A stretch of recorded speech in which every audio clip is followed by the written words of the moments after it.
No tere kõigile, Hõbekunn siin ja mõtlesin, et räägime täna jälle natuke väärismetallidest ja miks mitte ka Eesti majandusest, mis meid ees ootab. Aga esmalt vaatame, mida hõbeda ja kulla hinnad teinud on. Et täna on siis 20. juuni ja 2024 aasta. Hõbe on hetkel plussis 28 eurot 22 senti maailmaturu hind ühe untsi kohta. Ja kuld on 2179. Siinkohal siis mainin kohe ära, et mina ei ole mingisugune finantsnõustaja ega mitte midagi, et mina lihtsalt räägin enda kogemustest ja mida mina olen kuskilt välja uurinud või otsinud ja räägin seda teile edasi. Et vaatasin, uurisin siin netis natuke, et huvitav, et kuhu poole siis maailm läheb hetkel. Et teate küll, et majanduslangus on juba päris kaua kestnud, et muidugi siin kõik need targad räägivad, et ei ole siin mingit majanduslangust, aga mina kui tavainimene näen seda tegelikult kogu aeg, et majandus on suures languses. Aga vaatame, ma otsisin välja mõned artiklid ja vaatame, mis teised inimesed üle maailma arvavad või siis kas või siinsamas Eestis, et kas praegu oleks siis hea hetk näiteks väärismetalli osta või jah, vaatame, mis seis on. Aga enne kui ma selle kõigega alustan, ütlen kohe ära, et inimesed, kellel ei ole vaba raha, ärge teie seda kuulake. Kõigepealt makske oma krediitkaarti võlad ära, pangalaenud, autoliisingud, sest ees on ootamas väga kehvad ajad ja igasugused intressimäärad ja kõik asjad. Ma arvan, et see muutub varsti enneolematuks, et kindlasti paljud jäävad oma kodudest ilma ja olete isegi näinud siin, et kuidas meid maksustatakse siin Eesti Vabariigis praegu. Maamaks, mille maa sa oled ostnud, sa oled selle omanik, sa maksad maamaksu. Tollimaks, automaks, suhkrumaks, tulumaks. Inimestel ei lasta siin enam elada. Et me oleme liikumas täieliku vaesuse poole. Ja, see on minu arvamus. Räägin seda siis enda koha pealt. Muidugi on paljudel veel see arvamus, aga enamus räägivad, et ei ole meil midagi viga. Aga mina arvan, et järgmised 10 aastat me liigume sellise kriisi poole, kus me ei ole kunagi varem olnud. Eesti majandus on pööratud suhteliselt sõjategevuse poole. Et panustaksime väga palju kaitsele ja muidugi siis kõik need asjade väljasaatmised, näiteks Ukrainale sõjavarustuse, üldse. Ühesõnaga, me oleme väga suure osa oma põhiriigi kapitalist pööranud siis sõjategevuse poole. Aga see tähendab seda, et siit ei tule ju kasumeid, et me muudkui kulutame. Et me toodame sõjategevusele asju, okei, kaitset on vaja, arusaadav, aga meie riik ei kasva enam. Et näete, kuidas kõik väiksed sellised ettevõtted ja ärid järjest lähevad pankrotti ja isegi suured on hakanud vaikselt minema. Et maksustatakse nii ära, et ei ole inimesi enam, ei saa tööl hoida, sest kõik on nii kalliks läinud. Aga see selleks. Ühesõnaga, riik peaks hoopis panustama, kuidas öelda, majanduskasvule. Looma ettevõtteid, värke ja särke, et majandus kasvaks. Inimestel oleks tööd. Kui on, ettevõtted müüvad oma välismaale tooteid kuhu iganes, vaata, riik teenib kasumit selle peal. Aga kui majandus meil, ei ole enam neid ettevõtteid, kes nagu toodaks selliseid asju, inimesed või firmad lähevad kogu aeg järjest pankrotti ja kogu raha, mis meil on ja võetakse järjest võlgu, et sõjategevusse panna seda raha. Me riik on varsti täielikus pankrotis. Aga ühesõnaga, hakkame nüüd artikleid vaatama. Et suvaliselt siin netist otsisin 2024 aasta selliseid artikleid, et vaatame, mis seis on. Leidsin siit esimese. USA valitsus on praegusel kursil selgelt liikumas hävitava võlaspiraali poole, millel saavad olema finantssektoritele, pensionifondidele, pankadele ja kogu maailma majandusele väga tõsised tagajärjed. Ja kui te sellest artiklist ei loe välja, mis meid ees ootab, maailma kõige rikkam, kõige tugevam riik, Ameerika, 300 miljonit inimest. Noh, kui nende artiklid räägivad selliseid asju, no mis te arvate, mis meid ees ootab? Vaata, kui vähe meid on. Ühesõnaga, mida ma tahtsin teile näidata. Siin on netis väga palju juttu, igast kraami. Aga mis ma teile näidata tahtsin? Tahtsin teile näidata seda, et Ühendriikide võlakirjaturul toimuv on üks põhjustest, miks Bitcoini ja kulla hind tänavu nõnda tormiliselt kallinenud. Kuld ületas hiljuti $2400 taseme, jõudes kõigis suuremates valuutades rekordini. Aasta algusega võrreldes on kulla hind tõusnud umbes 15%. Kulla hiljutise hinnaliikumise kohta saab pikemalt lugeda kullaturu aprillikuu analüüsist. Bitcoin on aasta algusest kallinenud umbes poole võrra. No, come on.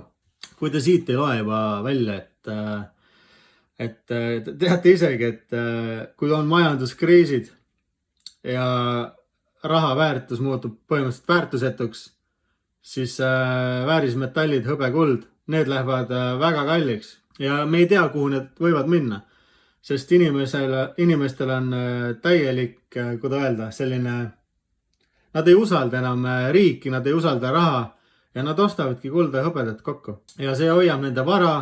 No kes ei tea, räägiks veel sellest, et kuna me praegu Ameerika artiklit vaatame, siis Ameerika pole kunagi olnud nii suures võlas, kui ta on praegu. Ja isegi hiinlased müüvad Ameerika võlakirju maha ja ei osteta enam juurde. Ühesõnaga, paljud riigid müüvad Ameerika neid võlakirju maha. Kuna ma ise jälgin päris mitut Ameerika sellist kanalit, kes tegelevad ka samamoodi väärismetallidega, siis nemad ei usu oma rahasse enam üldse. Nemad arvavad, et see dollar kukub täielikult kokku.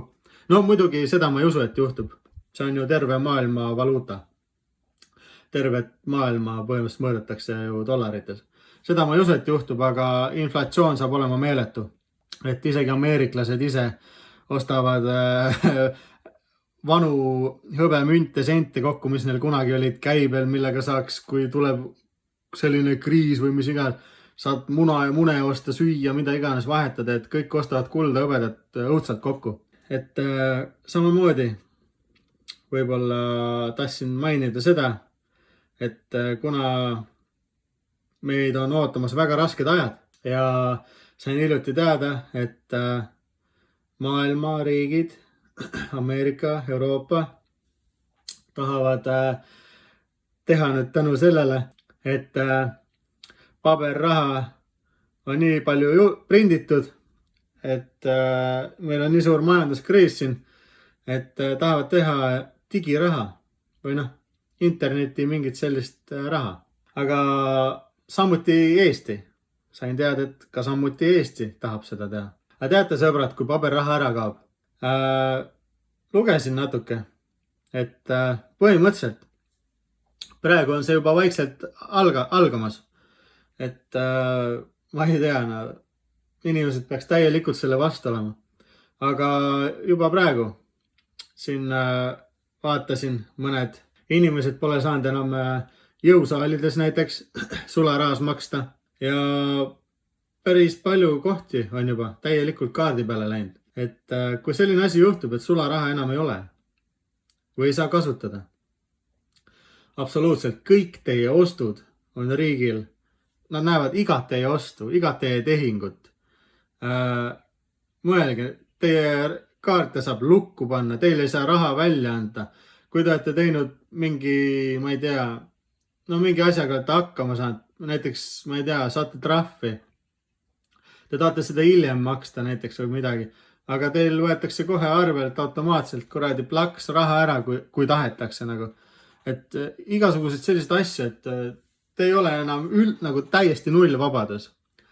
nagu lisaks sellele, et meid maksustatakse vaesteks, meil ei ole enam mitte mingisugust võimalust nagu midagi teha. Me oleme täielikult riigiorjad. Kuigi tegelikult peaks olema vastupidi. Riik peaks teenima rahvast, mitte rahvas riiki. Riik peaks vaatama, mida rahvas arvab, mida rahvas vajab, mida rahvas räägib. Mitte, et rahvas vaesustatakse ära ja ühesõnaga, meie riik liigub täieliku katastroofi poole. Selleni tahtsin jõuda. Et igasugused digirahad, värgid, mis nüüd lähiaastatel meil on tulemas, 100% olge selle vastu. Kellel võimalus, oske väärismetalle ja loodame, et elame selle sita üle. Aga vaatame, mis mul siin veel oli. Mõned artiklid välja otsitud. Et siit siis väike klipike lihtsalt, et näete, et Eesti uues kaitsekavas aastateks 2023 kuni 2026 on kaitsekulud 3 miljardit eurot.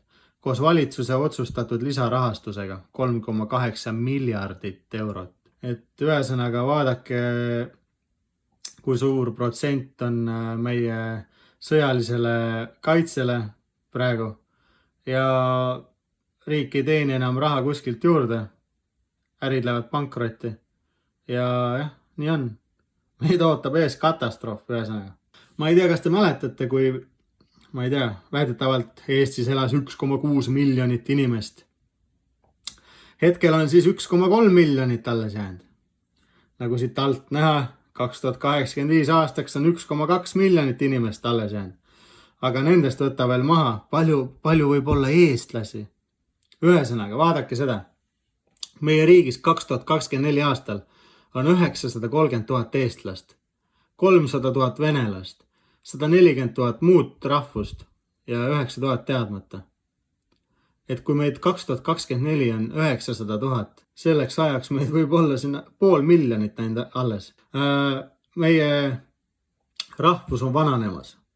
Meil on nii palju vanemaid inimesi ja noori ei tule peale. Meid ootavad ees väga rasked ajad ja noored ei taha sellega riskida ühesõnaga. Ja kui ei tule rahvaarvu, me ainult kahaneme, siis arvatavasti ega sellel riigil tulevikku ei olegi.